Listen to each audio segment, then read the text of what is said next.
everyone! For today's video, magluluto po ako ng ulam ng aking mga baby. Ayan. Pinapakilala ko po sa inyo si Hana, ang panganay, at ito po ang bunso, si Seth. Ayun si Dulce, may sariling mundo. Yung pangalawa. Ayan. Ano na po sila? 4 months. 4 months. So, kaya pwede na po silang kumain ng gulay. Ayan. Sinasanay ko po sila sa gulay. Para hindi po sila maging picky eater hanggang sa paglaki nila. Ayan. Tara, samahan nyo akong magluto. Hello everyone. Ito po ang ulam ng aking mga batuta. Alunggay, kalabasa, okra, and dalawang itlog. Tara, start na tayong magluto.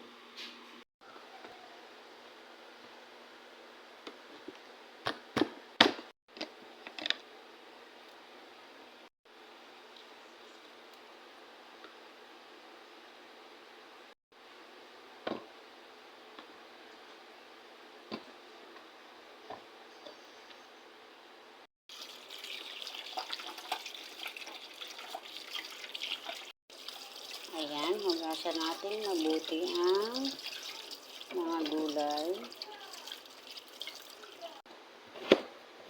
Ayan, at i-slice natin ang maliliit para hindi po sila mabulunan. Ayan, katulad nito. Ayan, ganyan kaliliit. Ganyan lang dapat siya kaliliit para hindi mabulunan ang inyong mga alaga. Pero kung malalaki naman yung aso nyo guys, okay lang yung malalaking slice. Sa akin kasi mga baby ko ay mga Shih Tzu. Kaya dapat maliliit lang to. Ito naman tayo sa okra.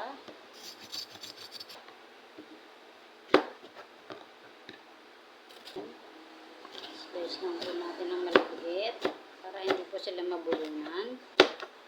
Lalo na pag papi pa lang ang kanyang baby.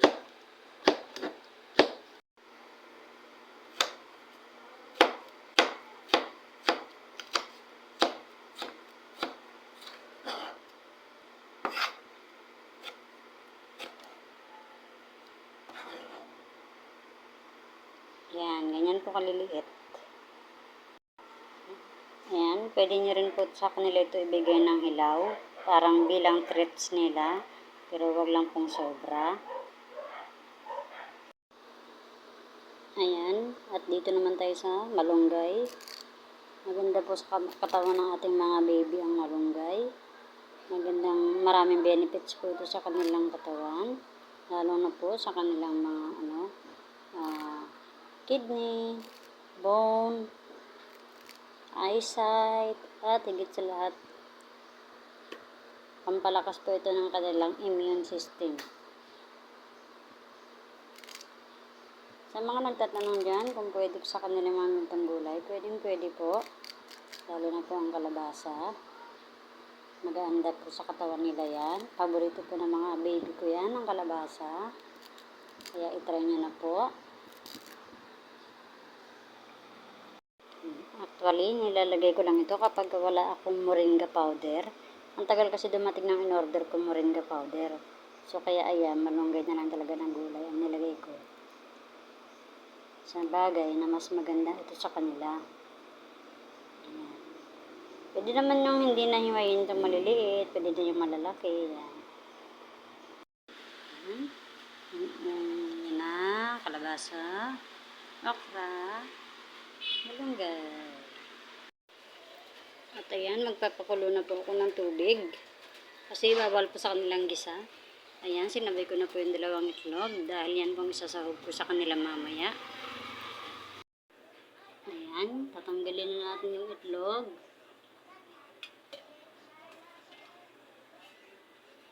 Siyempre, hinugasan ko muna yung itlog bago nilaga. At ilalagay na natin itong kalabasa.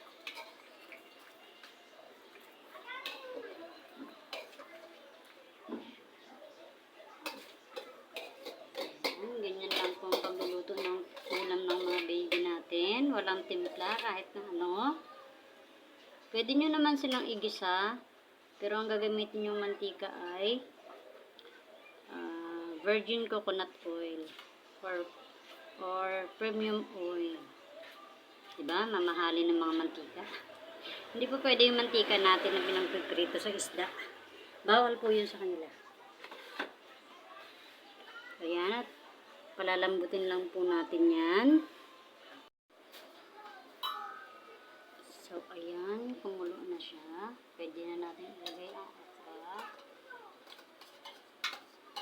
At pinagkasya ko nga dito sa kaserolang maliit.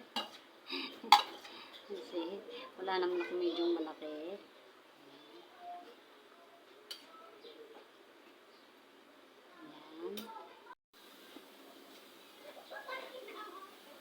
Ayan, at ilalagay natin ang itlog na nilaga ko kanina. In-slice ko siya maliliit. Ayan. At ayan, ilalagay ko na nga yung itlog. Ayan, at ilalagay ko na syempre ang malunggay. O, diba? At pinagkasya ko sila dito sa maliit na kaserola. Guys, pang 3 days nilang ulam ito. Pag may natitira kasi, nilalagay ko sa ref.